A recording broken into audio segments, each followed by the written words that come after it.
That is probably a no.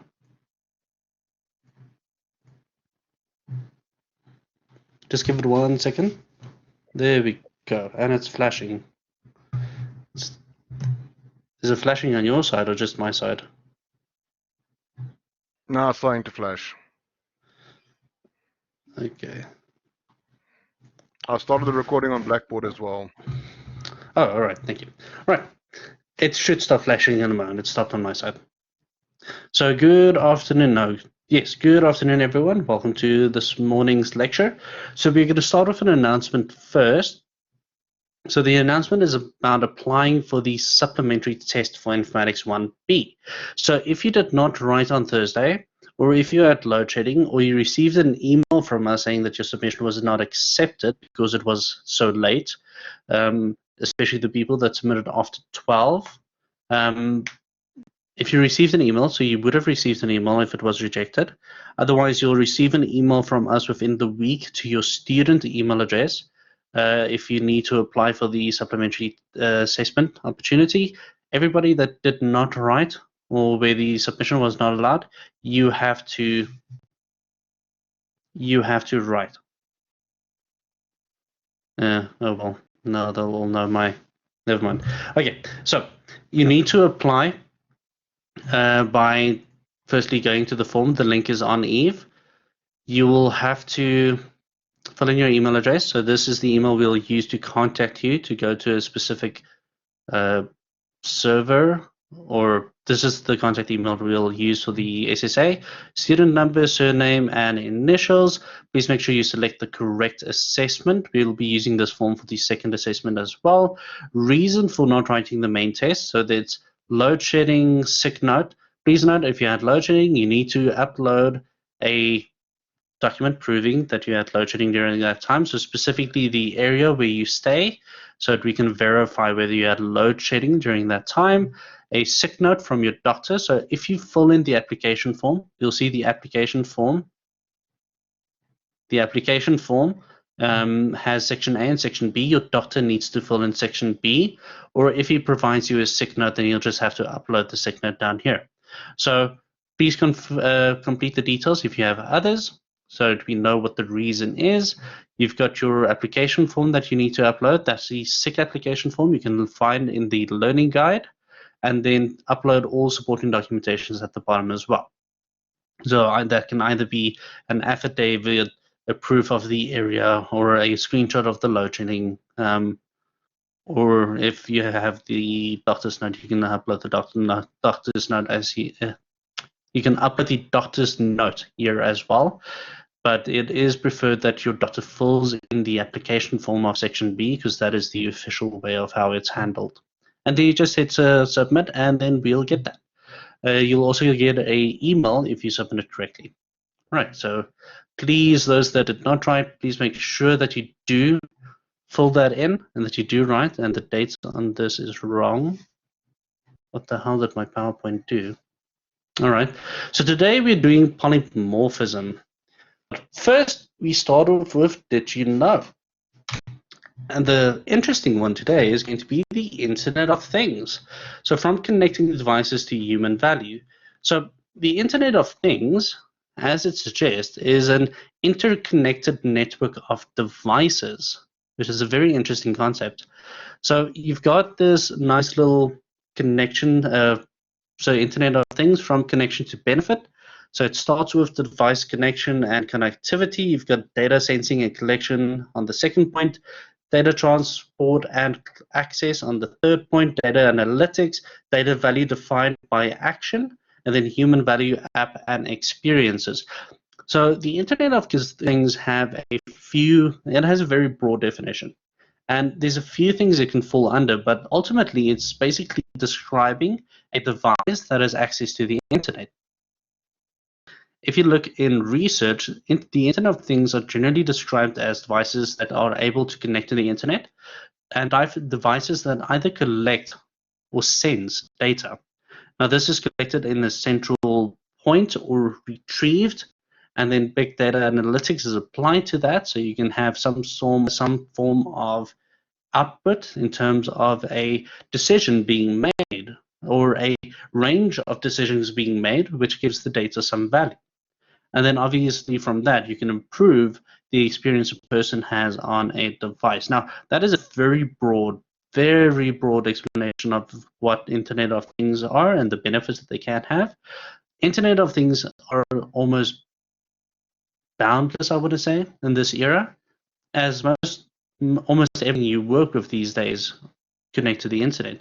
If you think washing machines, your fridge, your cell phone, your computer, your laptop, the sensors in your home, the alarm system, almost everything is connected to the internet. And the moment it connects to the internet, you can collect data from it, which makes it powerful, but at the same time also very dangerous. One thing to keep in mind. Right. So on to today. So the purpose for today is going to be covering polymorphism, and then on Wednesday we'll be covering enumerations, and then we'll also be covering upcasting in a bit more detail. And on Thursday we'll be covering exception handling, which is something you'll probably be using for the rest of your developer lives. So first we're going to discuss the example we'll be using. Just so you are aware of what I'm going to use to explain polymorphism to you. And once we've discussed it, we're going to move over to the code to give a bit more of an in-depth explanation with the code as an example as well. So the UML structure you see in front of you, please note UML structure. You've got a table name, instance variables with the modifier in the front, and then the methods at the bottom, categorized into 3 categories: constructors, property methods, and methods, using the correct notation. Then you've got inheritance with a solid black arrow pointing to what is being inherited from. All right, so you've got the animal class with the instance variables names, healthy, food type, and happiness, and we've got string and integers for the data types. Now, just ignore the data types for now. Once we cover enumerables, you'll understand why I'm using integers as the data type up here. Then we've got the constructors. We're going to be using the default constructor today. And then the property methods are, you're going to need property methods for name, healthy, food type, and happiness, but I'm just leaving it empty to save some space on the screen. And then for cat, dog, and that's supposed to be mosquito at the end. I'll fix that after the lecture. So you've got cat, dog, and mosquito, with a special method being added for cat is purr, dog is wagtail, and then mosquito didn't have any additional attributes to that. So now to discuss the aspects of polymorphism. Firstly, who can tell me a bit about the word? Who knows what the origin of the word is, or what the word actually means? So I'm pretty sure some of you have looked it up before. So multiple forms, poly means many, yes. And then you've got morphic, that means form. All right, good. So you've got polymorphism, the Oxford Dictionary, the condition of occurring in several different forms. So polymorphism is broken up into 2 specific, it's a combination of 2 words. Firstly, you've got the poly, which means many, and morphic, that means form. So you've got many forms, and that is what polymorphism breaks down to, is many forms. So many forms in the sense of a single type that exhibits many different forms of behavior. Now, interestingly enough, it's something you've already done thus far. You've just haven't had the specific term polymorphism added to that. In our case, this will mean that a single type, that is type animal, can be called to speak. So we've got the animal class, and in the animal class, we've got the speak function. We've got eat, speak, and die, but we're just going to focus on speak for today. And then when you call this, you've got different outputs.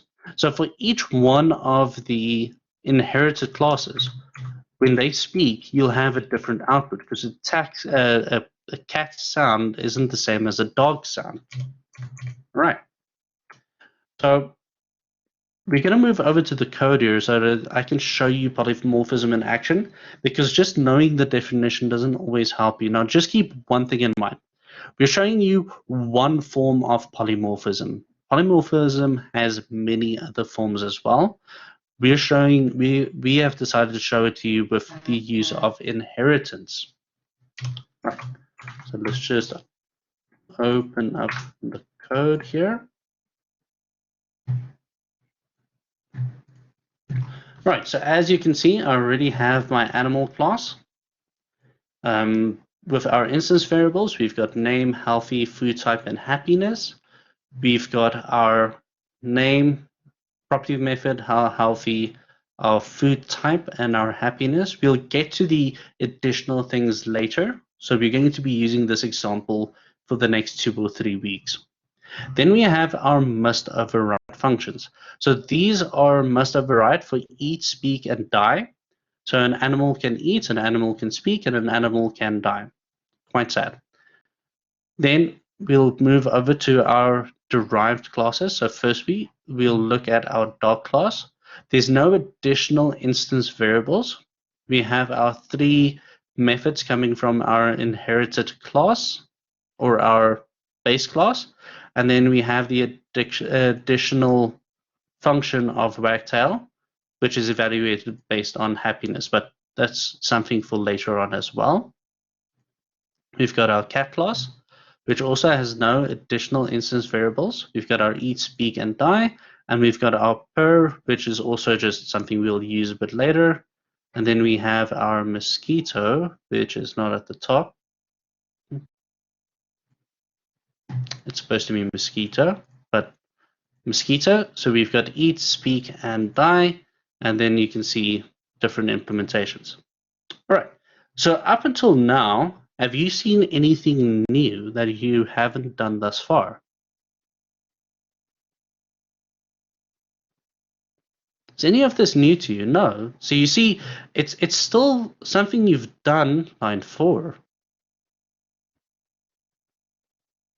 What do you mean line 4? I didn't see. Let's see, line 4, nothing there. Line 4, nothing there. In the subroutine, 2, 3, 4. Like, you'll have to be a bit more specific. Oh, the throw. Okay, so that is just because it's must inherit. So it just means that we haven't implemented any code yet. So this is something you will have to go and remove and then add code. So if you inherit from a base class that says must inherit and must override, then this is what will happen. It auto generates these functions for you. So this just means I haven't added any additional functionality to this yet. And if we call this exception will be thrown. I'll even show you what it does in a moment, so you can kind of see visually what happens. All right, I believe you should be able to speak. Let me just check the settings. Yes, you can talk. Good afternoon, sir. Good afternoon. Sir, I'd like to ask with the must override functions. Like, let's say if we have a must override function in the base class, but that must override function is only overridden by one of the classes, and then the other classes complain, like you'll have an error if you do not have like any code like that overrides that function that you declared in the base class as override, but only one class like needs to override it. So do we just use this public overrides and throw new not implemented exception in all the classes that do not implement that particular method? Okay, so let me delete this class and then I'll show you. Okay. All right, so when you implement a new class, so we still have our animal class, and our animal class still has the must overrides. As you can see, it has the must override eat, the must override speak, and the must override die. And it's a must inherit class. So the class itself cannot be used to instantiate an object. The class must be inherited. So let's call it mosquito. It's not. Okay, let's just call it B. Call it B, make it easy.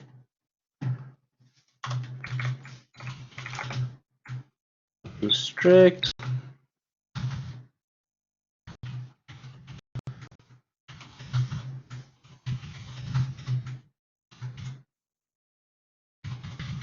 If you have to put it in your practicals, I have to put it in any demo code we do. Alright. And just for the sake of making sure it is in all the other classes, let's go and add it. So you, it's very important to add them. It's a reminder of what needs to happen. Right. So let's go back to B. So currently B does not inherit from animal. So when we say inherits from animal, you'll see the moment I hit enter, it will fill in the must override functions for me and say overrides, and then add this bit of code that says throw not implemented exception. So what happens if that function is being called? Let me show you. So here I have an array of animals. But before using that, let's just use a private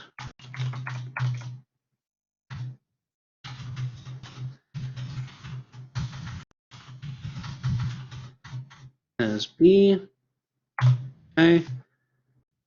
So declare 1B.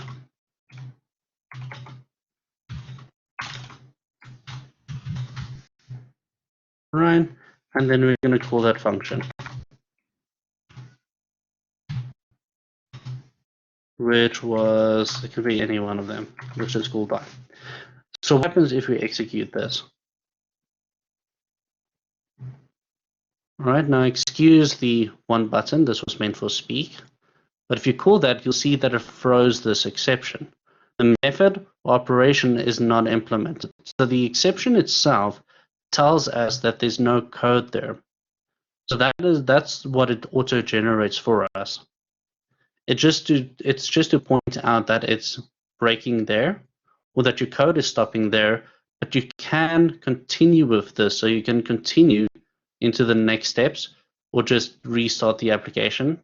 But ultimately, it's just pointing the fact that it's not being implemented. It's kind of a warning to the developer just to say, you have not implemented this yet. You need to implement it. All right. So hopefully that answers that question. So the idea here is that you're going to override these functions. So in case of a B, we'll have buzz, buzz, buzz. And then just for the sake of adding die, it will now be, instead of you broke the wrong person, it will be you stung someone. So a normal honeybee. Now, as I said, up until this point, you haven't seen anything new yet. So why is polymorphism its own concept? What is so special about it? What can we do with it that makes it important, or what makes it useful? So, sir, if we code derived classes that don't make use of the override functions, do we say throw new not implemented in the function because we're not going to use it anyways, but it was in our base class? In this case, if you have a must override, it means there must be something.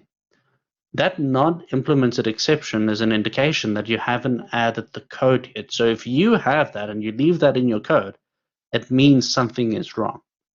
Because if you have a base class and the base class says it's a must override, the idea is that you must override it. For instance, if this animal cannot eat, it will die. All right. So if you don't do that, then they die. But what if we used it in the dog and the cat, but not mosquito, and a mosquito must eat? The idea of a must inherit clause is the fact that the idea of a must override clause is the fact that that clause or that function or method is needed. it must be overwritten. That's why it's a must override.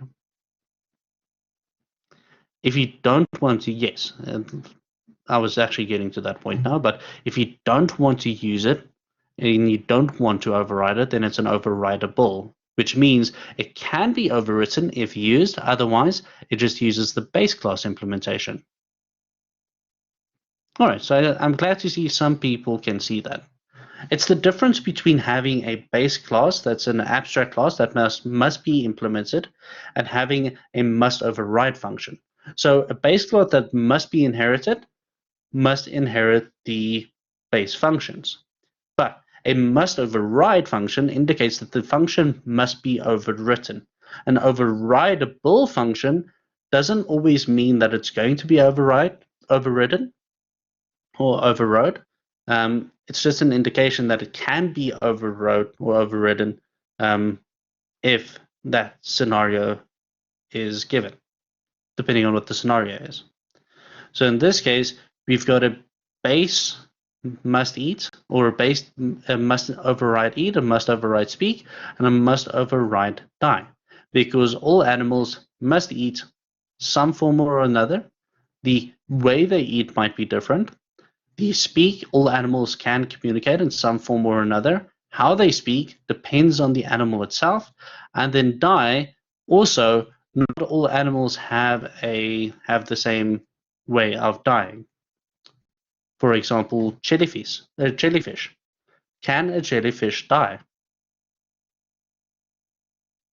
But I'm not going to get into the answer of that question. You can Google it and find something interesting there. Some jellyfish are considered immortal. Right. So, okay, so let's see. So you're saying must override, must have implemented it in the derived classes. Overridable can be implemented in the derived classes. Yes. Now keep in mind, if your derived class is also an abstract class, then you will have it as an overrides function, but you can still override in the subsequent derived classes. It depends on how you implement it. Come to the tutorial tomorrow and we can discuss it in more details, but let's get back to the polymorphism part now. But at this point, must overrides means you must declare functionality for it at this point, and overridable means you either have some basic functionality for it, it can be empty and return nothing at all, but the fact is that an overridable can be overwritten if you want to. A must override, you have to add functionality for it. All right, so up until this point, it's really nothing new yet, but there is a benefit. So you'll see that I've already declared an array of animals. And in this case, the array of animals declares an object of animals. Now, the first thing we need to note, we said that animals is a base class. It's a must inherit. So will it allow me to declare an object of animal?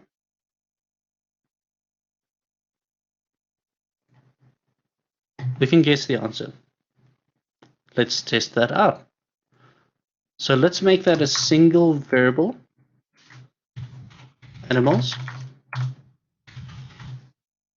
equals new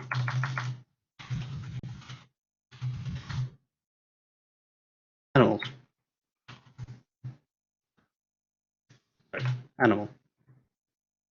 What is it telling us? New cannot be used on a class that is declared must inherit. You'll see that. So it's a base class, so we cannot declare an item of a new animal because it is a must inherit. But now, let's say we've got pets. Let's change this to pets. Some people do keep bees as pets before I get that comment. We declare an animal type.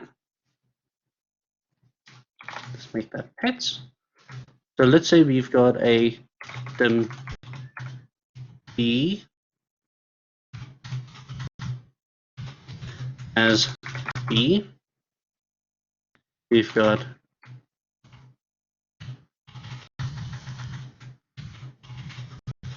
doggy as dog, and we've got a div catty as cat. No issues there. And we've got b equals new b. We've got doggy equals new dog.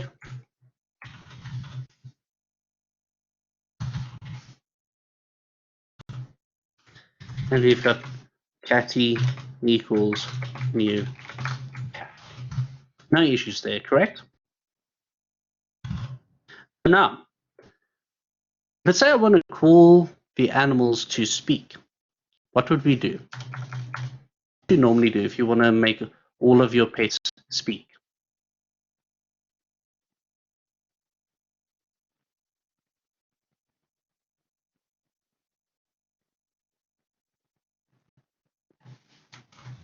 You would call them individually, right?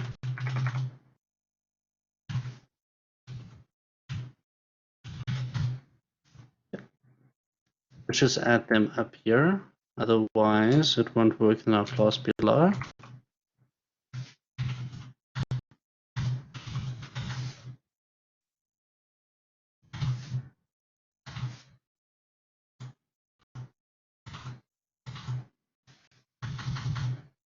Right.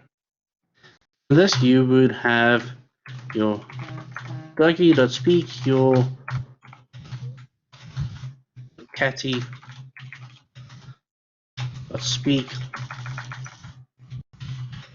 and that will all return the string value of that, and then you can potentially put that in a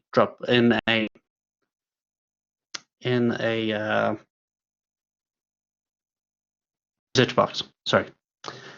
So, how would you handle a collection of bees, cats, and dogs? Normally, you would declare them as arrays, right? Resize the array and then add an element to each one of them.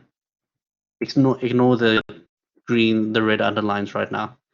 So you would declare them as an array of bees, an array of dogs, and an array of cats, and then for each one of them, you'll probably have a for loop saying for I as integer equals 0 to or to any number. So you'll probably go the fixed number if you have the fixed number, or you'll just take the array size and then declare it based on that. And then at the bottom, you'll just have next I.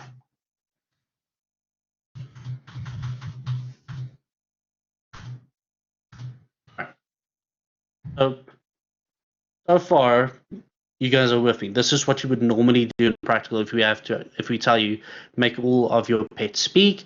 You'll declare individual arrays. You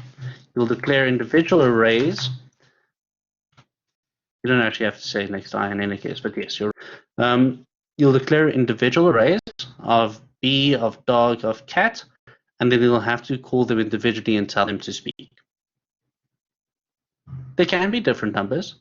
You can, if you declare each one of them as a different number size, it's fine, but we're getting to the actual point of why this could be useful. Do you all agree with me that each animal has a function called speak?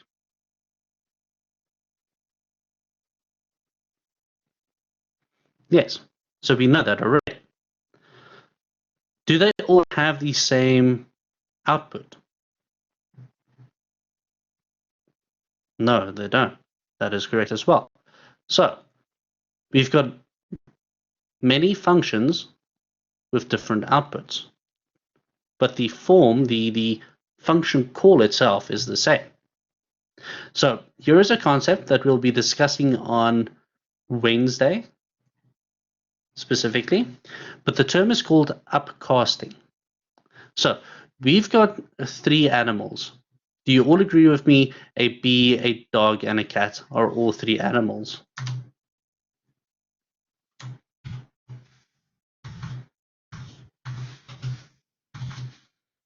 Right. So all 3 of those are animals. Can I go? Let's go read them our pets. We have 3 pets. Can I go and do the following?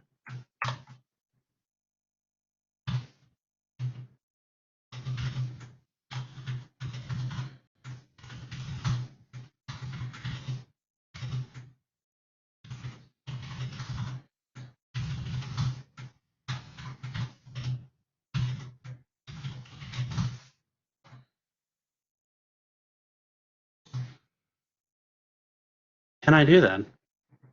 So I'm resizing. At this point, we're working with 3 pets. I'm giving it a value that I'm determining now. So I've got 3 pets. And I'm saying that my 3 pets, my first pet is my bee, my second pet is my dog, and my last pet is my cat. Sorry, I'm using the wrong language description here.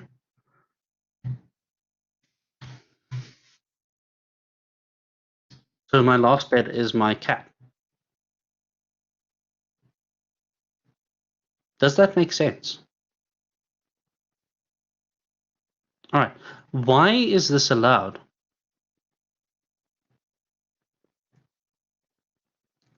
B.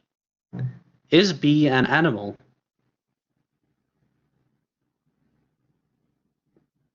Is dog an animal? Is cat an animal? Okay, so all 3 of these are of type animal. So just to go and add something more, let's go and add a car, just for the fun of it. We add a car. We add our option statements at the top. I'm going to start emphasizing this because you're losing marks in your practical if you don't add that. We'll add one private variable. We'll just call it name. Just call it model, seeing as it is a car. String, and then the rest we'll just leave empty. You can assume that the property methods are there. Okay, let's maybe just add the property method for this one.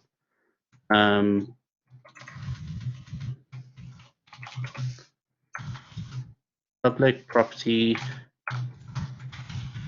model, string, we have our getters. You can talk while I add this. So why is the model with parentheses the property method for model? Over here. Yes, sir. Well, essentially it is technically a method that you're calling. You can remove it. It's just my coding style to add the parentheses there. Okay. Ultimately, it's a method that you're calling. It's a property method.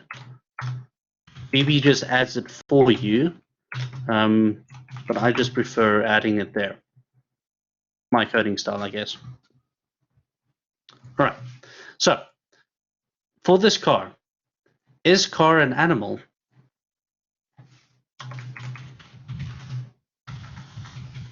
No, car is not an animal. And so let's go declare an object as a car. Declare our object as a new car. Let's go and try and add this new car.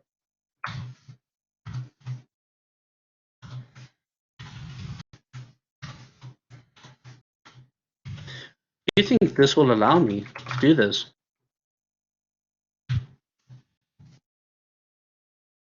There's an issue. So now it's complaining about the type. So it says value of type car cannot be converted to animal. So what is this telling you about these previous ones? If I call B, let's call all of them. If I call this animal now, what am I referring to? Am I referring to a bee, a dog, and a cat? Or am I referring to an animal now? So if I say animal.speak, is that calling type bee, type dog, or type cat, or is that calling type animal?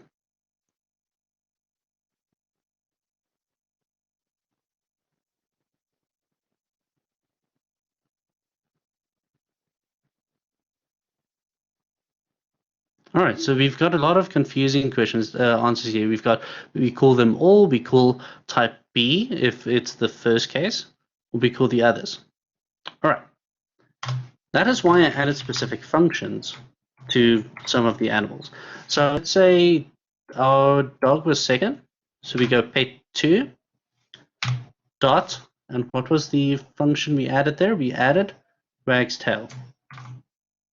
In order to call it, we need to make this public. So let's just make this public. So wagtail. What's wrong here?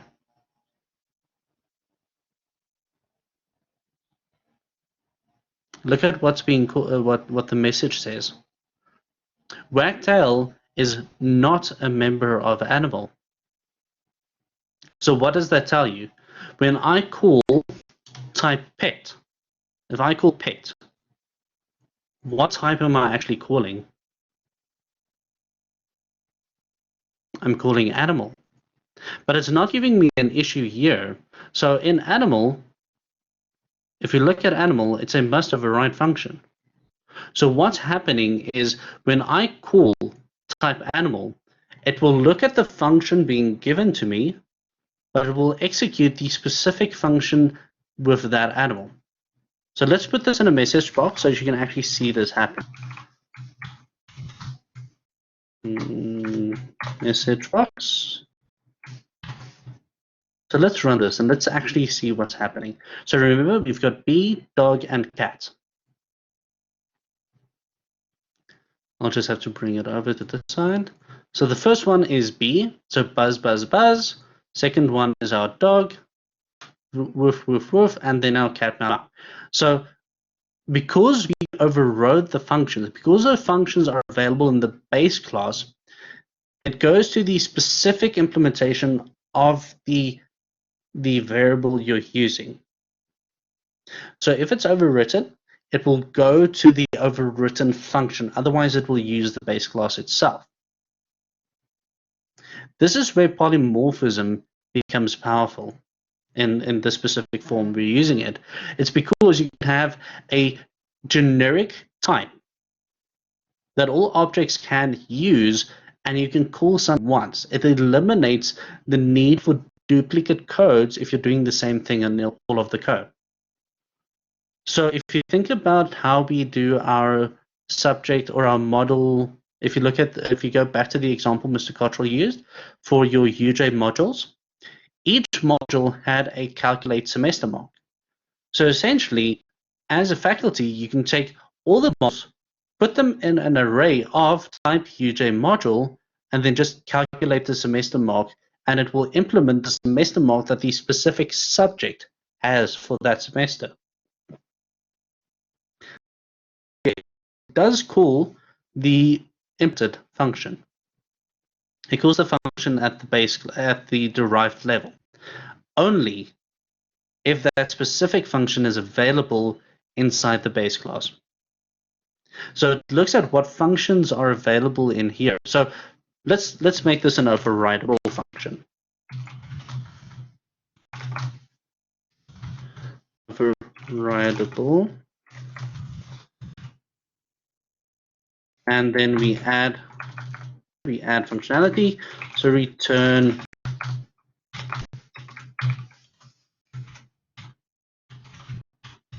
unknown. Let's go and add a new class here quickly.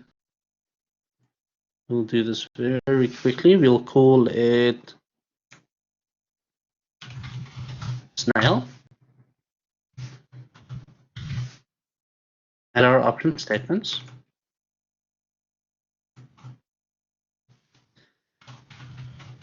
Inherits from animal.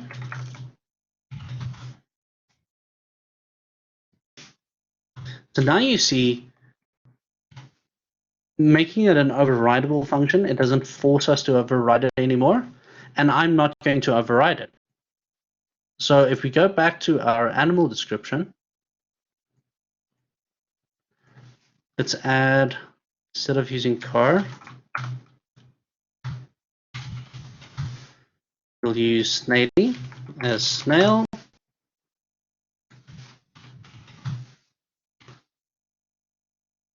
Rayleigh, and then for pets,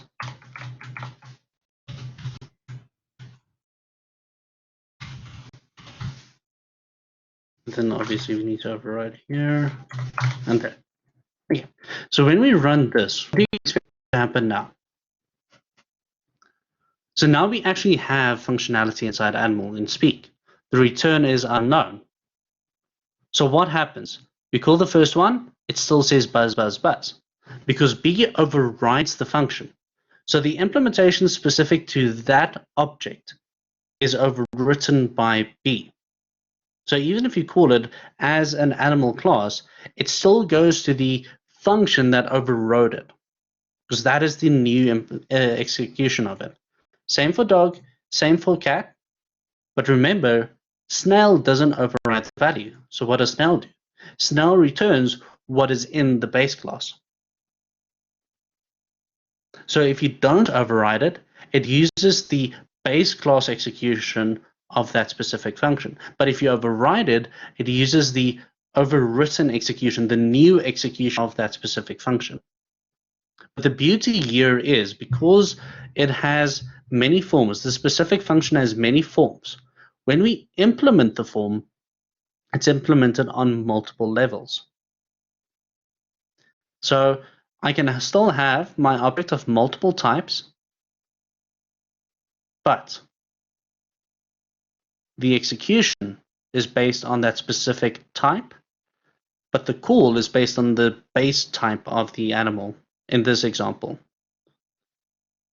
So instead of having to say for each one of these, instead of having to call b.talk or b.speak and doggy.speak and catty.speak and snaily.speak, I can just call the generic animal array and have them all speak in my for loop. So the beauty here is you can have multiple classes being called or multiple functions being called once, and it will execute the correct function based on the original description. But now I have to warn you here. If you use this, when you call this array is of type animal, not of type bee or dog or cat or snap. It's of type animal. So before you upcast it into the array, before you do this, before you put it in the array, you need to make sure that everything inside the class specific element, like the B class, everything is instantiated correctly. Because what will happen is you'll have all your instance variables declared as type B, as type dog, as type cat, as type Snell. And then when you call these functions will most likely call the internal utility functions that will determine these things. For instance, if a dog talks, let's go dog. If a dog talks, the dog can potentially also wag its tail. So this has a string output now, but we can go and add now wag tail.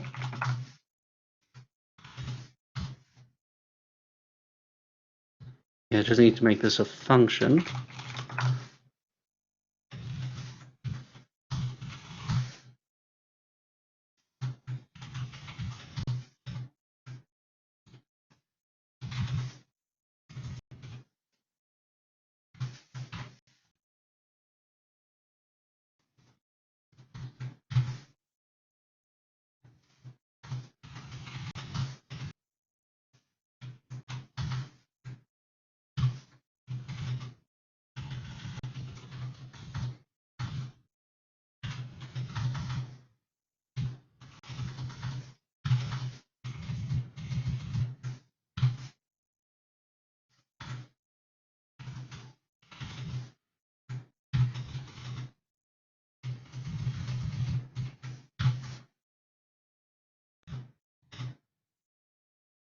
So we can add specific things.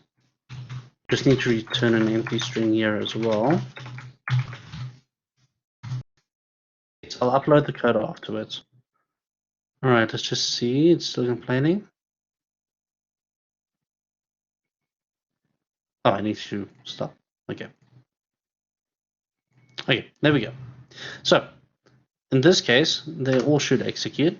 In this case, we've got if the integer value is above 75, above 50, and below 50, then it has specific outputs that will go alongside woof, woof, woof. So when we get to our form, when we start executing these functions individually, if memory serves, that value should be instantiated to 0 if I don't declare it. Let's see if my memory is correct. We've got our B, but now we've got our woof, woof, but with the addition added of and hides tail.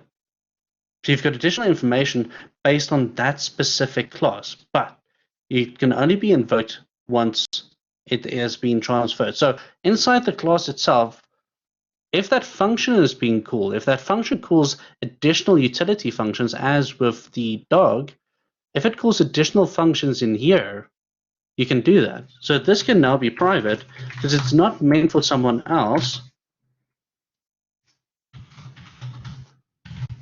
This function is only meant for this dog.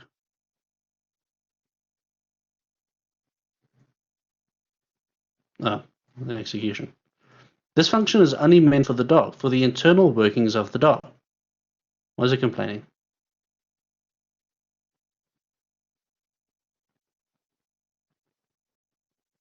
Oh, it's complaining that it doesn't return on all paths. Okay, let's just satisfy. Okay. The function executes internally, but it executes in one of the overwritten functions, which means it will call that function.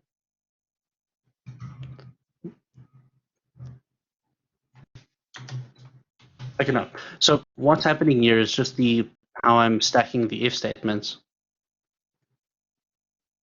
So if happiness is less than 50, a dog will hide its tail because then it's not happy, it's scared. Remember, it looks at the hierarchy of your if statement execution. So if a dog happiness is higher than 75, then it will wag its tail, but it will return wag its tail. So it will stop there. It won't go to the next if statements. If that if state is not executed, it goes to the next if statement. So if equal to 50 and higher, it will be 50 to 75.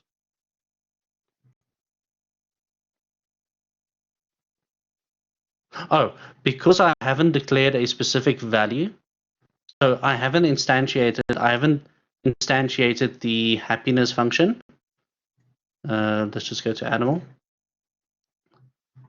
So animal over here is declared as integer. I haven't given it a value, means the value is represented as a null. An integer representation of a null is a 0. You'll learn a bit more about that next year in databases when we talk about actual null representation of data types. So what happens if you have multiple dogs? How would you access them? So in this case, you'll just have more dogs. The array size will just keep on growing as you add animals to your collection. So you can have another doggy here. We'll use the same one, but I'm assuming you'll understand the description here. You can have another doggy, and then you just keep on increasing the array. So as that array grows, your output grows as well. Now, yes, could the array also be dynamic? Yes, it can. So what you will have is you'll most likely have a dynamic input. And when I say dynamic input, what I mean is you'll ask the user, so I'm just going to add this as a quotation, you would ask the user how many pets. Then, based on the input being given, there are certain executions that will run. But I don't want to go into too much detail there, because we can do that when we discuss enumerables. Because I'm going to show you how to handle the input for this with enumerables. Because if you look at an enumeration, you've got a fixed value for a specific enumeration. But like I said, I'll go into more detail on that on Wednesday. Could you make the dog object an array? Can make a dog. What do you mean dog object?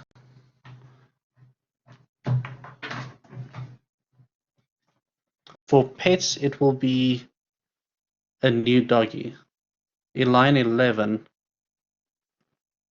you can, but keep in mind that if you pass along an array, so if you say doggy, you have to read them this first. Well, I'm gonna, for those that are still online, we can discuss this a bit more in detail in the tutorial tomorrow. But not to confuse everyone, I'll stop the recording here and then we can continue on with our discussion because we are running slightly over time now. 45 minutes, yeah, we are 5 minutes over time. So for those that are late to the session, in the beginning of the session, we discussed how to apply for the SSA. I'll discuss it in a moment again after I stop the recording. Otherwise, for those following afterwards, we'll discuss enumeration on Wednesday, and that is how we'll discuss how to handle multiple inputs here. And then if there is enough time on Wednesday, we'll discuss error handling as well. Otherwise, we'll discuss that on Thursday. All right. So for those that are watching the recording, we'll see you again on Wednesday's recording or live stream. And for those that are still in session, if you stick around for a moment, I'll be more than happy to show you additional things, which we'll discuss in the tutorial as well. It's just because you have the questions here live, I can do it live as well. All right. So for everybody following, I hope you have a great day further. And please make sure you study, because we've noticed while marking the semester test that some of you are not following the instructions that we've clearly said multiple times in our lectures, which I'm guessing saying it now doesn't matter. It seems like some of you are not watching the lectures at all. So if this is the one lecture you're watching, you should watch all the lectures at minimum. All right. That's all ranting for today. Hope you guys have a lovely day further.